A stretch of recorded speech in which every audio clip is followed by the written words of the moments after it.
Welcome to Moms Don't Have Time to Read Books with Zibby. I'm the host, Zibby Owens. I am an author. My latest is Blank, pub date March 1st, a novel. I'm also a podcaster, obviously, a publisher, a bookstore owner, and so much more. If you love books, you're in the right place. In fact, we call it the Zibbyverse, or really, the LA Times called it the Zibbyverse, and we're going with it.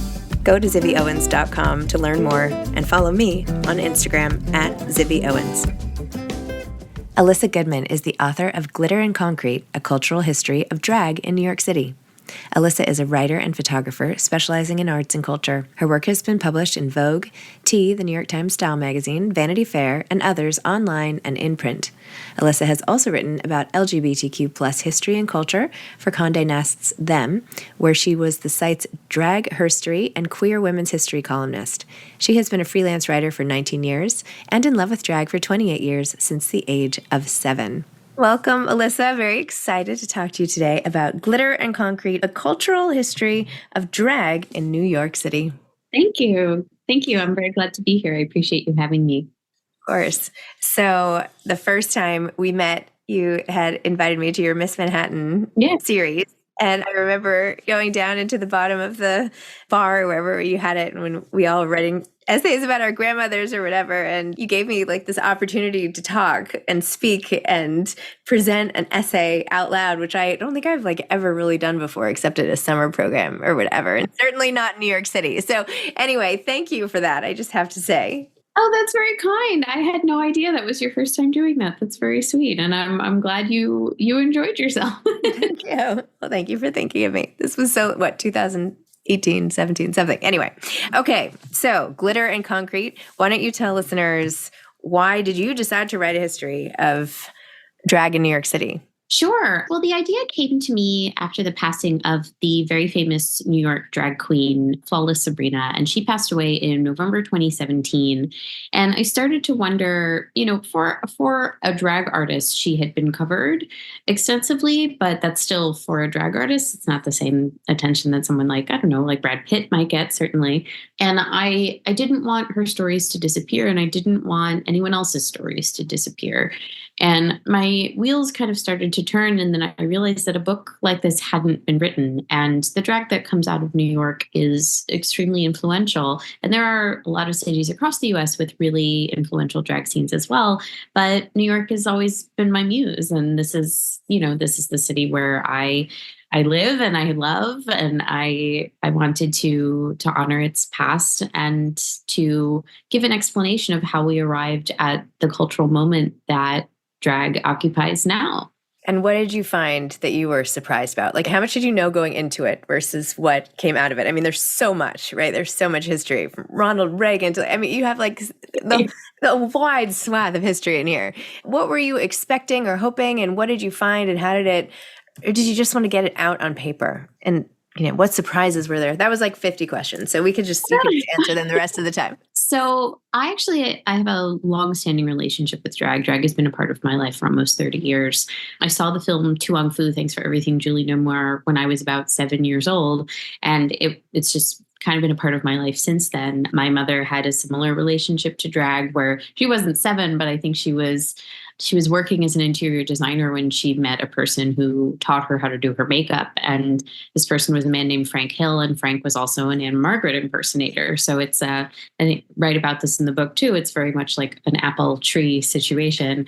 But it was something that I loved and was curious about. And so in the course of my life, had like picked up these different tales of these different kinds of places and these different people. So there was to an extent, there was a history that I was very much aware of. And then there were things that I had no idea about that I also learned in the process that I was delighted to be able to share. And I think writing this book was very much a process of making myself a student of this art form, or I should say continuing to make myself a student of this art form.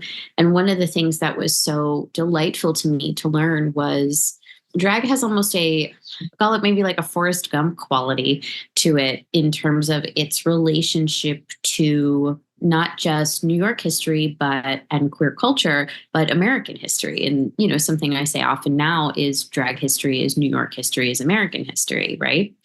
And to see all these different ways that it influenced culture and allowed not just, the drag that we have now to exist, but allowed queer culture to keep pushing forward and culture in general to keep pushing forward. It's been wonderful to be able to see it and to share it. So if you had to pick, let's say, 3 things that people should know about drag history or contemporary relations or anything, what are the most important things that people should know? Well, first, I would say the most important thing for people to know is that drag is an art form in the same way that film or photography or literature. And what's interesting about drag is that it brings all of these art forms together. And it's an art form, will be the second thing, it's an art form that's thousands of years old. And I think another important thing, and actually Ben de la Creme talked about this on The Daily Show last year, which I thought was really wonderful, is like in the same way that there are different ratings for different kinds of movies, there's a similar experience for drag as there are for books, as there are for photography, as there are for again, any art form.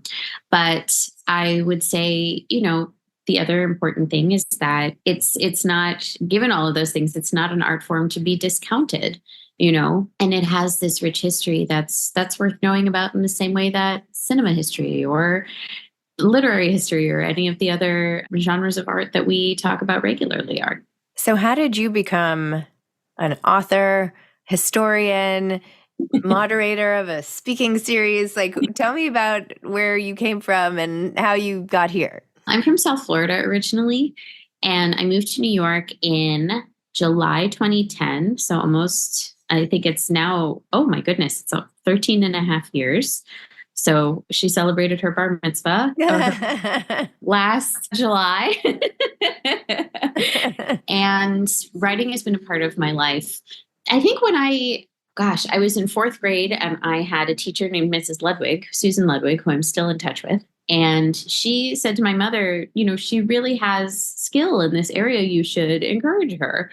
And so she did. And I did. And here I am, and I've been a journalist. I've been a freelance journalist since I'm 15 or 16 years old. And so I was writing for the local newspaper in South Florida. And I continued writing for them throughout college. I founded a magazine when I was at college that ran, I think, until the pandemic. So it ran for I think over a decade. And it was always, I wanted to be a magazine writer is what I really wanted. And, I got to New York and I had a job. I was the social media, what did she call me? The director of social media for a media recruiting firm, which was this office above Carnegie Deli that always smelled like pastrami. And I was more of an assistant, and I got laid off and I had to figure out a way to pay my rent. And I was kind of all hands on deck. I was doing social media for a long time. And then I have been a full-time writer and photographer freelance since 2014. So that part is celebrating its 10th anniversary this year. But overall, it's been a running theme in my life. And in that time, I specialize in arts and culture as a journalist. And I started writing about drag professionally in November 2011. And what was wild is that, at that time, there wouldn't have been a lot of outlets for me to do that. But this one particular website had an interesting bent where they wanted stories of all different kinds. And I pitched a couple drag stories to them and that they accepted. But I mean, it wouldn't be until a few years later when I was writing about drag consistently. And there were people who were reaching out to me to do that and to do all these different things. And this entire time I've been writing about arts and culture for places like Vogue and T, the New York Times Style magazine, Vanity Fair, and Elle. There's lots of different places. So I have sort of cobbled together this life, and drag was always something I wanted to be a larger part of it. To be able to write about drag with consistency. And then, this idea arrived, and then I had a publisher and I had a book and I had, so here we are. And I continue to write about drag. I continue to write about arts and culture. Writing and photography are my bread and butter. So I'm very happy to be able to do the things I love for a living. A thing I usually say is, I didn't want work to be my life. I wanted my life to be my work. I wanted to get paid to do the things that I was going to go do anyway, and I do. I do too. I'm like, I feel like if you can figure out a way to make your hobby into your job, I mean, everyone always says that, but I'm like, no, it's not really that easy. But I'm just gonna do this books podcast on the side, and like, wow, like now Happens, it can happen. Yeah, I think it's true when you realize the things when you're so clear about what you love, it's easier for you to translate that to other things. But anyway, so would you do another book? And if so, what would it be about? Or are you maybe already writing one? I would do another book. I do really like writing about queer culture because those are the stories that don't get told. And there are so many that I'm interested in unraveling from the past. And I think something that happened when I was working on this book, especially, was during the pandemic, I was watching the Criterion Collection a lot at night, Criterion Channel, I should say. And I watched this film, Shanghai Express, with Marlene Dietrich. And she comes into this train and she's just like black silk and marabou and cheekbones and light. And I was just like, how do I do this for a living? Like, how do I watch these movies for a living? And I kind of just like kept playing around with these different ideas of what that could be. And, writing about glamour is a little too broad, and wanting to narrow that down. But I'm interested in writing about queer contributions to glamour specifically, and the people who were the image architects that don't get the credit for developing these, not just images, but visuals, stylists, photographers, interior designers that, set the standard for the visual culture that we have now. Yeah. I love that term, image architects. Did you make that up or is that a thing? I had read it somewhere else, but I like it. Okay. Well, you are going to be the one to bring it into the mainstream. It's just such a great way to describe that. And it does. Sometimes, it takes a village, right? Mm-hmm. So that's amazing. You, in your acknowledgments, thank like 8 million people for all their help on the book. Tell me what everyone did that was helpful. Did you have a lot of people read drafts? Was it research related? And, to whom do you credit the success of the book? Oh, well, the book was always for the drag artists who live these lives. Mm-hmm. And that was the biggest thing I wanted, was to be able to honor them and the lives that they lived, the people who are here and the people who aren't here anymore. Because, especially with the way that drag is talked about in our current culture, it doesn't get the respect it deserves even now. But in the lives of the people who are covered in this book, it was even less so, and wanting to make sure that people knew about them and that they were household names of in their own way, But the people, I think, in the acknowledgments, so I did for the book, I think it was 93 interviews with 86 people or something like that. Oh my gosh. And some of those people were drag artists. Some of those people were historians. Some of those people were people who were hanging out in the scene. Some of those people were, artists or involved in it somehow. But I wanted to be able to put together from everyone's recollections these visuals of this time, mm-hmm. and these experiences of what it was like to be there at this time. What did it smell like? What did it feel like? What did it look like? Things like that. And so that's the large breadth of people. And then there's also the historians whose shoulders that I stand on, who helped me with the book, who did this great work of covering queer history before I did. There are, my friends and family who were really supportive throughout the book took me 5.5 years, and they listened to me talk about it the entire time. You have to thank them, And, of course, the editorial staff and my agent and the person who was originally my agent, who put me in touch with the person who's agent now after he left the industry, people who, did research for me or for transcription or for all these different, I wanted to make sure that everyone got credit. And that's something that's really important to me as a writer, which, you may have noticed that like the notes section is also incredibly meticulous. Yes. I wanted to acknowledge where everything came from and who are the people? And if people wanted to go find these things themselves and read more about it was also something that was really important to me. Like, I didn't want to be kind of gatekeepy about my sources and stuff like that, because that's not the nature of the form itself, and I only want people to learn more. And if the book inspires them to do that, I want them to have the resources to be able to do that. Did anyone in drag throw you, did you have an amazing launch party or anything? Were there any fabulous parties for this book? My book party was, I think, the best party I've ever thrown. And it has since evolved into a show that we have done again. So my book party was held at a venue that's now called Baker Falls, but is the original site of the Pyramid Club. And what was great about this was that, I had really wanted to do my book party at a legacy drag venue.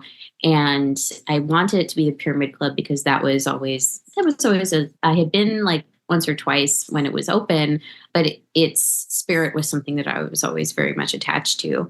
But then it closed, and I read, this article about this other place that was opening up, and I was like, all right, well, I'll keep an eye on it. I'll see kind of what's going on. And they didn't have a website for the longest time. And then they put one up on their Instagram, and the first thing it said on the website was, we're the former home of drag in the East Village. And I was like, oh, and I slid into their DMs and I was like, hey, this is my book. Do you want? And so they very generously let me use the space. And it was the first drag event at this new venue. And, the owner is very much a person who acknowledges and loves and respects the drag history of the space and of the East Village. Mm-hmm. There's a portrait hanging behind the bar of a very influential Pyramid Club, a creative person. And, just gets it. Mm-hmm. So I was the first drag show that they had in the new space because it opened, I think, maybe in July or August. It was very, very new. And the structure of the launch party that I had been dreaming of was that I would hire drag artists to interpret a section of the book, and then as a performance, and then I would read the section that they chose, and then they would perform. So that's what we did. And then we all had a conversation at the end, so they could talk about their work and the role that drag history plays in their lives, because, history isn't only about the past, it's about what we create now. And so we've been doing that. We've done it now one other time at the Center for Brooklyn History as the Glitter and Concrete show. And then, I cut down the stuff about thanking my agent and things like standard book party stuff. And we made it into a show. My producing partner, Jupiter, and I made it into a show. And so we're hopefully going to be producing it at some other venues in the future. That is so cool. I love it. Thank you. So cool. Do you have any advice for aspiring authors? Yes. You have to write, I think, is the biggest one, which seems pretty standard, but it's the biggest part of being a writer of any kind. And you have to read, and you have to counter your own fear with your own desire, and you have to do it constantly. And you have to understand that you're going to have bad days, but we all have them. And every book that you've ever seen, its author had a bad day where they couldn't get out a sentence, and that's okay. And it's part of the process. But you have to keep going the next day. And it is very much, I would say, in some ways it's muscle memory of training yourself to, okay, this is, and you set goals for yourself. That was something that I did with this book. I was just 1,000 words a day was always the goal. Some days I got 2,200. Some days I got 3, but it's about having the goal and then just saying, that's great, I got it, or I'll do better tomorrow. And that's how you keep going. A bad day isn't a bad life and isn't a bad book. And your stories matter. Love that. Bad day. It's not a bad life. It's not a bad book. Yeah. That's good. That could go on a pillow right there. Thank you for that. Oh my gosh. All right. Well, Elyssa, congratulations on Glitter and Concrete. Such an accomplishment. So much research, so much time spent, and such a beautiful package to boot. So there you go. Oh, thank you. Congratulations. I found out yesterday, and I am allowed to say it now. Tell me. The book has been named a Stonewall Honor Book. Oh. Yeah. Yay. So there will be a sticker on it soon that says it's a Stonewall Honor Book. Well, Yeah. how cool is that? That is good for you. That is just so cool. That's amazing. I appreciate it. Yeah, it's, I always wanted people to know the stories, and anything that gets it out there to the people that need it is something that makes me very happy. Amazing. Wonderful. Advocacy and all the rest. Okay. Congratulations. Thank you so much. Thank you for having me, and Of course. all of your successes as well. Thank you. All thanks to my Miss Manhattan basement bar performance. That was kicked the whole thing off. Well, we're celebrating 10 years in April. You should come back. Okay. Done. Okay. Thanks. Bye, Elyssa. Good one. Thanks for listening to this episode of Moms Don't Have Time to Read Books. Don't forget to follow me on Instagram at Zibby Owens and at Moms Don't Have Time to Read Books. Also sign up for my newsletter at zibbyowens.com and sign up for my virtual book club and meet lots of authors on Zoom every other week. Thanks so much to Steve and Ryan at Texture Sound for the sound editing. And thank you to Morning Moon Productions for providing this fantastic intro and outro music.